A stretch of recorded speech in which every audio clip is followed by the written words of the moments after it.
On rejoint l'équipe de 100% Oui, notre collègue Nouvelles. Mario Dumont. Bon après-midi, Mario. Bonjour. Caucus des libéraux fédéraux à London, en Ontario. Écoutons ensemble les deux questions posées par notre collègue Raymond Filion et les réponses du premier ministre. De la grogne dans votre caucus, beaucoup d'inquiétudes par rapport au sondage. Certains s'interrogent même sur votre capacité à vous, là, à savoir si vous êtes encore l'homme de la situation. Qu'est-ce que vous allez leur dire à ces députés cet après-midi? Cet après-midi, je vais passer beaucoup de temps à écouter. Il y a de la grogne à travers le pays. Il y a même une majorité de Canadiens dans un récent sondage qui disait que ce serait le temps de M. Trudeau de laisser sa place à quelqu'un d'autre. Est-ce que c'est une possibilité que vous avez envisagée? On est à 2 ans des prochaines élections. Moi, je continue à faire mon travail et je reste enthousiaste et acharné. Est-ce que ça risque d'être la rentrée parlementaire la plus difficile de sa carrière à M. Trudeau, Mario?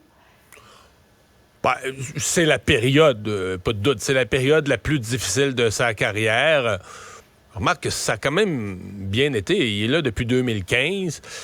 Bon, à chaque élection, il y a eu une petite frousse. Hein? Les conservateurs, tu sais, si on prend le scénario des deux campagnes, là, celle d'Andrew Scheer et celle d'Erin O'Toole pour les conservateurs, il y a un moment en milieu de campagne où, oups, les conservateurs avaient ramené ça nez à nez.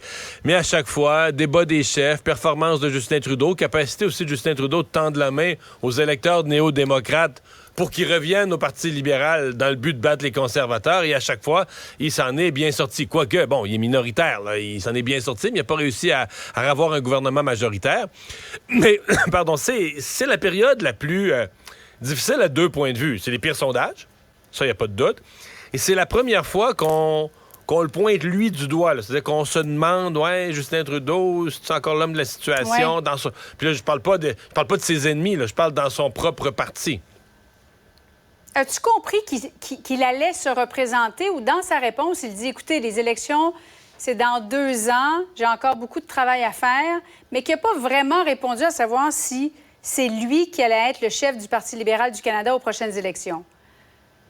Ça m'a frappé. J'ai senti la même chose que toi, là, qu'il y a normalement une question aussi précise. Ouais. Tu réponds par un oui ferme, puis ensuite tu fais les mises en contexte. Il a quand même dit qu'il continuait son travail acharné, qu'il était combatif, mais c'est vrai qu'il n'a pas... Bon, peut-être que la question, ou probablement que la question va lui être posée dans les jours et les semaines à venir et qu'il pourra préciser ça. Bon... Je pense qu'il y a 2-3 éléments. Moi, je dirais 3 éléments que son caucus doit entendre. Là. Son caucus doit entendre que il est combatif. Là. Il veut aller sur le sentier de la guerre pour affronter, sur le plan des idées, Pierre Poilievre. Deuxièmement, son caucus doit entendre que sur les sujets de l'heure, les sujets du moment, là, pouvoir d'achat, logement, l'habitation, qu'il a des solutions, qu'il a un plan ou qu'il est à développer un plan, parce que présentement, il y a le sentiment que, bon, le Conseil des ministres, le gouvernement Trudeau est un peu débordé par les problèmes. Et troisièmement, je pense qu'il doit aussi rassurer ses députés en ce qui a trait à, la combativité par rapport à Pierre Poilievre, là, qu'ils ont un plan, qu'ils vont... et ça, peut-être que c'est déjà commencé. On a vu des ministres, Jean-Yves Duclos, on s'en est parlé plus tôt dans la semaine, qui commencent à attaquer Pierre Poilievre. Il y a dans le caucus libéral certains élus qui trouvent qu'ils ont laissé la vie facile, qui ont laissé la glace trop libre devant Pierre Poilievre. Des élections pas avant 2 ans. Mario, est-ce que selon toi, c'est envisageable? Mais si, par exemple, le NPD remonte dans les sondages, est-ce que les libéraux pourraient perdre leur alliance avec le NPD à ce moment-là? Ben, c'est difficile d'imaginer que le NPD veuille des élections si vite que ça. Parce que dans le cas du NPD, tu as les sondages, tu fais bien de le mentionner, mais tu as aussi, c'est un parti qui est jamais riche, besoin de temps de les élections pour refaire ses... Tu sais, c'est fatigant, là, des élections. En situation de gouvernement minoritaire, les élections qui reviennent, aux 2 ans, à chaque fois, là, c'est des dépenses énormes pour les partis politiques. Donc, on peut penser que le gouvernement va gagner du temps. C'est juste que... Le danger pour les libéraux, c'est que si à un moment donné, t'as l'air d'étirer volontairement, t'es usé à la corde, les sondages sont mauvais, si on réussit pas une certaine remontée ou une certaine reprise de conscience, il y a un moment où t'as l'air d'une loque humaine. T'as l'air de quelqu'un qui traîne puis qui déclenche pas les élections parce que, tu sais, il déclenche pas les élections parce que s'il les déclenchait, ce serait la catastrophe. Oui. Donc ça, il faut pas que M. Trudeau arrive là-dedans. Il faut pas qu'il arrive dans le type que c'est trop évident qu'il déclenche pas les élections juste par peur. Donc il n'y a pas le choix. Il faut qu'il reprenne du poil de la bête. C'est absolument nécessaire pour lui.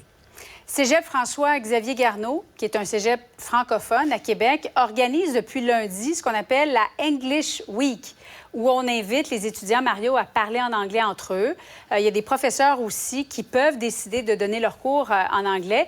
Il manquait peut-être un peu de cohésion aujourd'hui dans le message du gouvernement. Écoutons ça ensemble. Je ne m'insurgerai pas parce que le cégep francophone fait à l'occasion une semaine favoriser l'apprentissage de l'anglais. Honnêtement, l'anglais n'a pas besoin de vitrine au Québec. On a déjà de la difficulté à aller faire maîtriser le français, à bien l'écrire, à bien maîtriser la langue. Alors, je demande au cégep Garneau, justement, de valoriser, de faire la promotion du français. C'est ce qui doit annuler la Est-ce que c'est en annule ou pas? Moi, je demande au cégep, comme je l'ai dit il y a 20 minutes, je le répète, je demande au cégep Garneau de nous aider à continuer de valoriser, faire la promotion du français. Merci. Il y a déjà assez d'anglais chez les jeunes, pas en général au Québec, là, donc c'est pas une bonne idée. Mario, comment se fait-il qu'il n'y avait pas de position claire? Les copies du devoir n'ont pas été distribuées à tous ce matin. Non, c'est ça. On dirait qu'il y en a plusieurs qui n'avaient pas lu le devoir ce matin. Ouais, je le sais pas. Ça fait dur ce matin. C'est pas arrivé si souvent. Hein? C'est quand même... même certains... Des fois, les journalistes se plaignent qu'à la CAQ, là, les messages sont trop alignés puis trop encapsulés. Mais là, on était quand même pas mal perdus ce matin. Et même... parce que là, dans les images, on a vu le ministre Roberge réagir, sa collègue réagir, Pascal Derry. Puis ensuite, on les voit ressortir tous les deux. Mais même quand ils ressortent tous les deux, le journaliste pose la question, puis c'est Roberge qui s'en va pour répondre, mais qui, avant sa première syllabe, se fait couper la parole. Donc, c'était même pas vraiment coordonné là, qui allait parler. Puis on sent M. Roberge un peu frustré de dire « OK, là, je viens de me faire... bon québécois, je viens de me faire shifter. » Fait que c'est tout ça, là, ça a pas bien paru ce matin. Sur le fond, je comprends la complexité, tu sais, mais dans une grande partie du territoire du Québec, l'anglais n'est pas une menace. Oui. Et la maîtrise de l'anglais est même un enjeu. Les parents sont inquiets que leurs jeunes sortent du secondaire 5 ou même du cégep puis qu'ils se maîtrisent pas assez l'anglais pour avoir certains types de métiers où il faut que tu parles anglais un peu. Alors l'inquiétude, elle est celle-là. L'inquiétude, elle est d'être pas assez bilingue et non pas d'être assimilé à l'anglais. Puis là, après ça, tu as la réalité montréalaise, où tu as des cégeps ou cégeps francophones ou des écoles francophones où ça a tendance à parler anglais dans les corridors. Puis là, tu dis dans une... Fait que comment tu gères ça? C'est pas simple. Mais moi, je trouvais que le premier réflexe de M. Robert, j'avais une prudence en disant, quand je m'insurgerai pas, c'est pas ça. L'avenir du français, il joue pas dans la ville de Québec parce qu'un cégep francophone, une semaine, fait une occasion de mieux maîtriser l'anglais. Moi, autant je suis très préoccupé par la situation du français au Québec, surtout à Montréal, autant j'aurais eu le même réflexe que lui, de pas prendre le mort aux dents. Mais là, après que deux ministres aient eu tellement de misère à aligner leur flûte, que le premier ministre vienne les contredire, ça n'a pas fait une matinée de cohérence. Ouais, ou le premier ministre qui a peut-être appuyé davantage la position de Pascal Derry. Oui, mais qui avait changé un peu entre-temps. J'en sais plus. Okay. Bon, ce serait à réentendre. Mario, je te pose la question concernant le prix des billets du Canadien, parce que je sais que tu es un amateur de hockey. C'est devenu hors de prix. Il y a un journaliste du Journal de Montréal qui a fait une petite enquête. Ça coûte 748 $ pour une famille de 4. 4 pour aller voir le Canadien à Montréal. Il n'y a pas un danger pour l'organisation de maintenir des prix aussi élevés alors que l'équipe ne performe pas?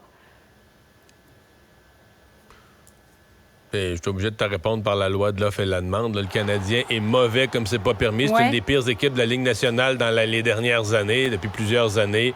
En termes de participation aux séries, même depuis la Coupe de 1993, fait partie des quelques équipes qui ont le moins souvent participé aux séries.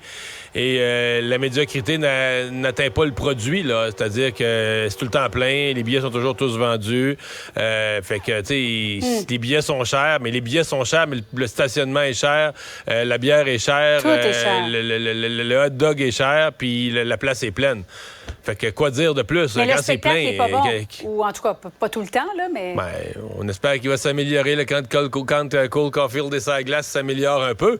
Mais quand c'est... Le principe de la loi de l'offre et de la demande, là, tous les sièges sont pleins. Tous les sièges sont pas toujours pleins. Là. Des fois, il y a des trous. Même des fois, il y a des trous dans les rouges. Il y a des gens qui ont des billets de saison qui n'y vont pas puis qui trouvent personne à qui le donner. Mais... les sièges sont vendus. Le Canadien imprime l'argent. Donc, pourquoi il baisserait les prix? Est-ce qu'il se coupe d'une certaine clientèle? Madonna, regarde les prix de revente des billets pour Madonna. Regarde les prix de revente pour les... Non, mais mon point, c'est quand Taylor Swift, les billets se vendent des centaines de dollars, des milliers de dollars, puis oui, je sais, mais quand les billets se vendent, tu sais, les gens se disent, ben quand les billets se vendent, c'est signe que l'offre et la demande s'équilibrent, les gens en veulent, on leur en donne à ce prix-là, puis ils le prennent. Mais ça... Est-ce que le Canadien risque de briser un jour son produit? Peut-être auprès des plus jeunes. Là. C'est sûr qu'auprès des plus jeunes, il y a de plus en plus de jeunes qui n'ont jamais connu l'expression des glorieux, qui ne savent pas ce que ça veut dire. Effectivement. Merci beaucoup, Mario. Bon après-midi à toi. Au revoir. Francis Gosselin.